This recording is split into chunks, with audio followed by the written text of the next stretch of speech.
You are watching an Al Bear review. Cue the music.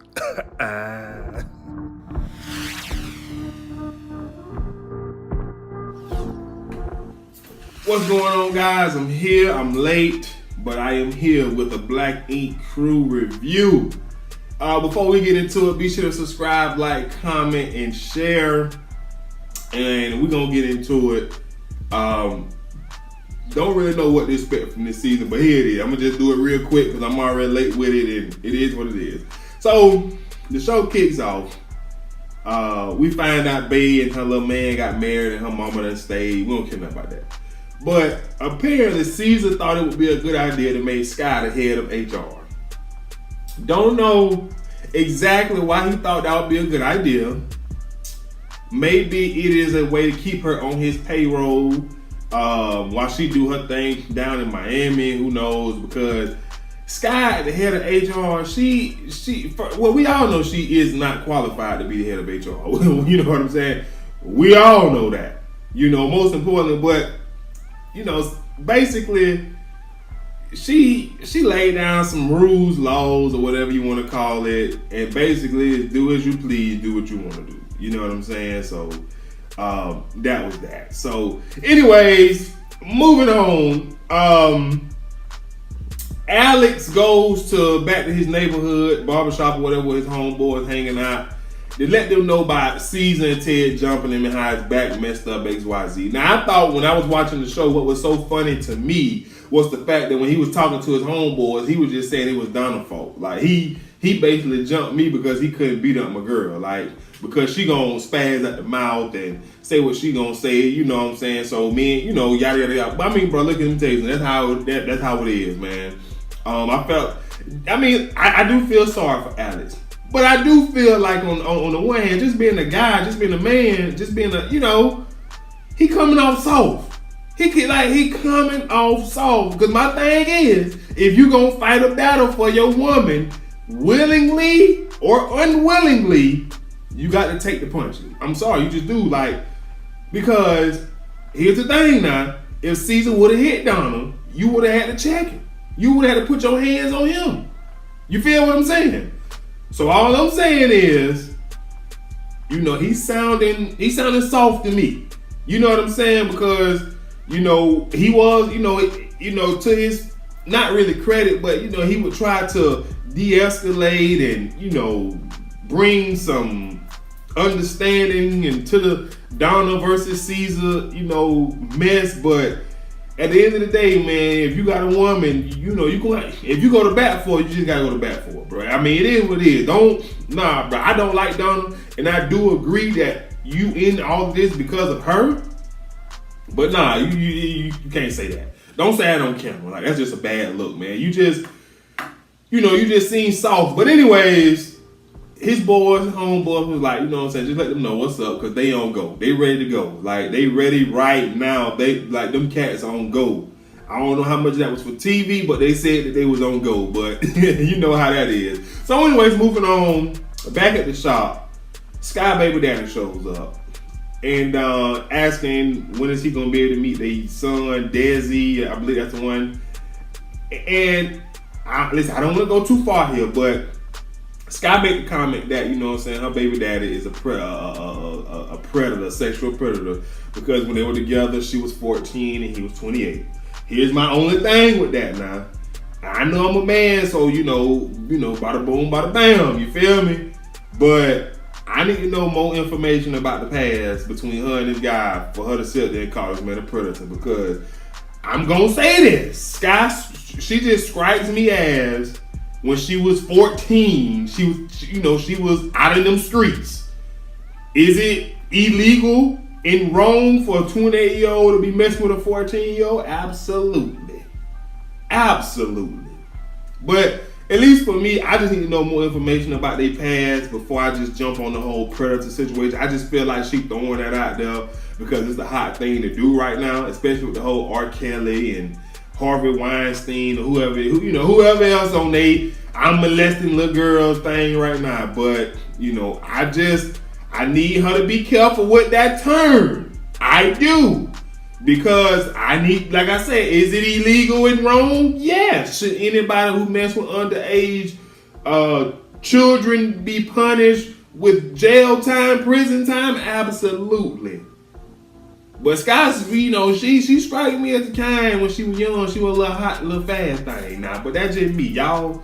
What else? So they get it, they get into it and yada yada yada. And she tell him to leave before he get her jumped. And then Ted walk him out the door and want to start talking trash. Then I really didn't appreciate her saying that. Leave before I get you jumped.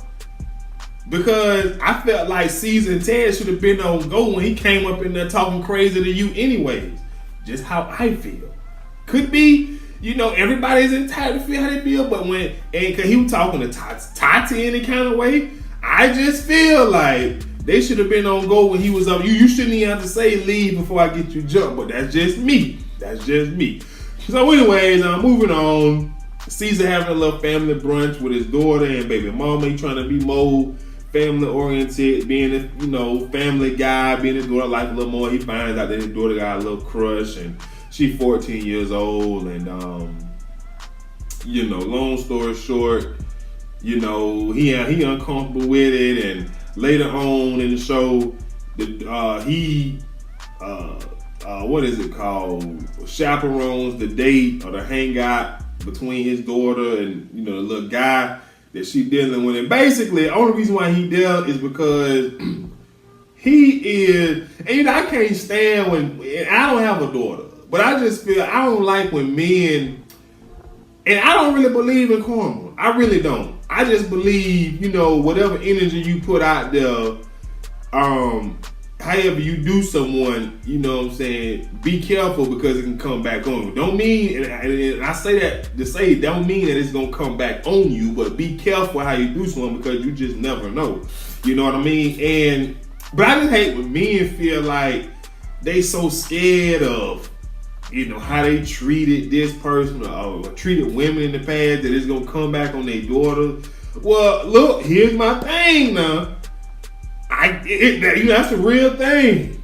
But what I would say that, man, look, man, all you got to do, because you know how many men that feel like they feel like they don't dog women who have daughters and yada, yada, yada. Like, I guess what I'm trying to say is, don't let that be the reason that you're trying to be all into your daughter's life and business and personal space because you're afraid of somebody gonna do what you did to their daughter to your child. You feel what I'm saying? I don't like that. I really don't. I hate when guys feel that way. I do.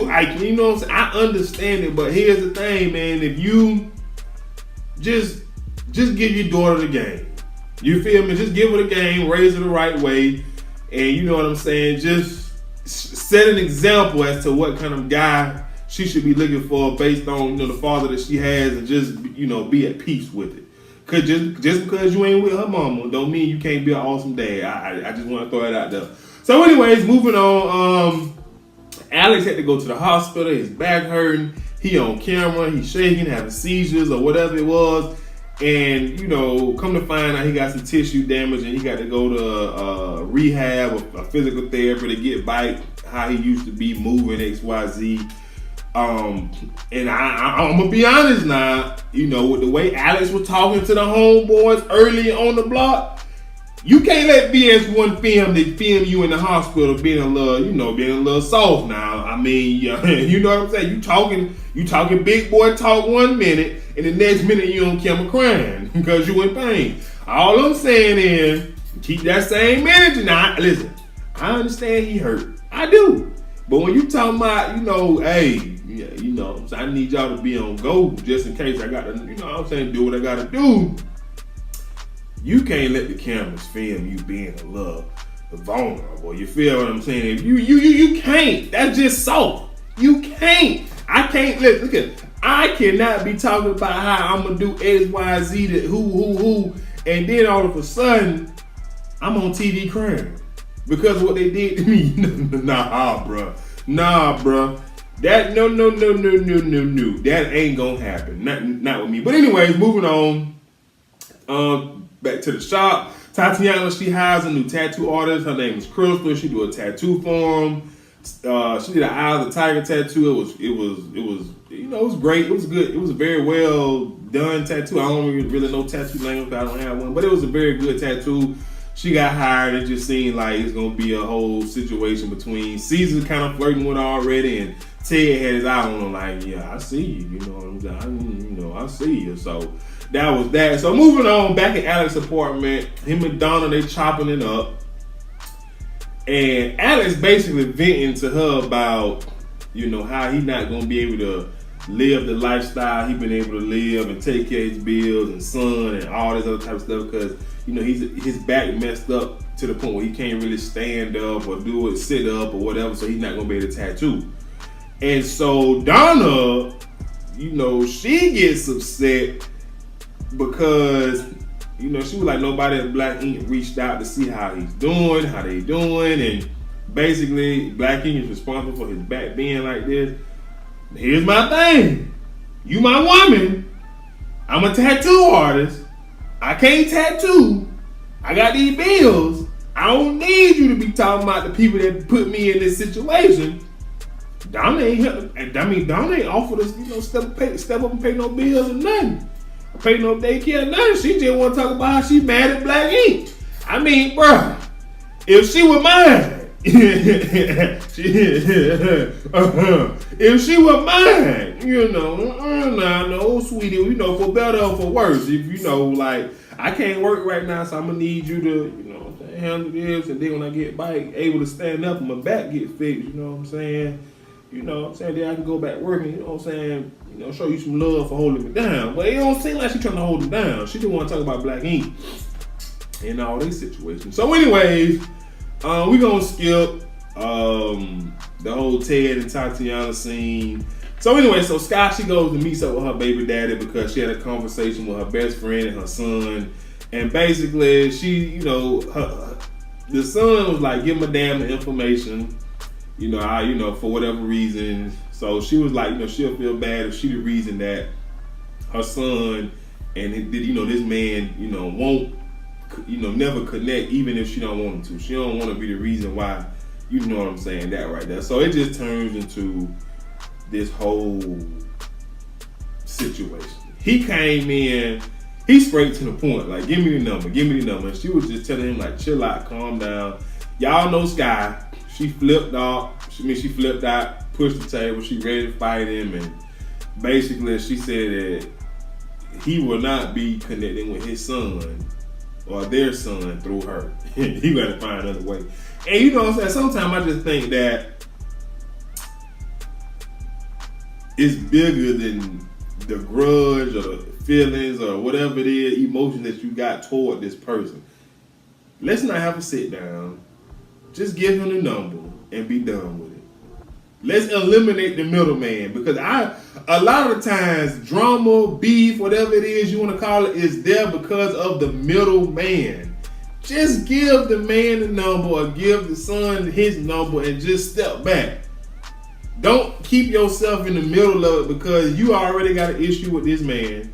You done, rekindled your relationship with y'all child and you don't want him to. Step back. I don't need it, and then she threw that whole predator thing out there, or whatever, when she was talking to him. He was like, tell me one time when I put my hands on you. She couldn't say nothing. You know what I'm saying? Like I said, before she started throwing, I need some information. I do, you know what I'm saying? But, I don't know, man. It just, I don't know, I don't know, like the middleman never works out for any good. So me personally, I felt like all of that could the same way you reached out to him to set up the whole sit down, just give him a number. That's just how I feel. That's just me. So anyway, moving on. They was everybody was at the shop. Somebody threw a brick in the window. They don't know who it is. They thought it was a gunshot, but it was just a little brick. So in Caesar and Ted, they in the car, they talking about it, and Ted asked Caesar that he see Alex IG, and now they think that was Alex who threw the brick in the shop. Now I'm gonna keep it 1,000. Now if Alex back as bad as they say it is, he ain't got no room to be throwing no brick. But I don't know. But I'm interested in this season. This is one of my shows that I watch, so we'll see how it goes. But until next time, everybody, be sure to subscribe, like, comment, and share, and I'll holler at y'all later. I'm out of here.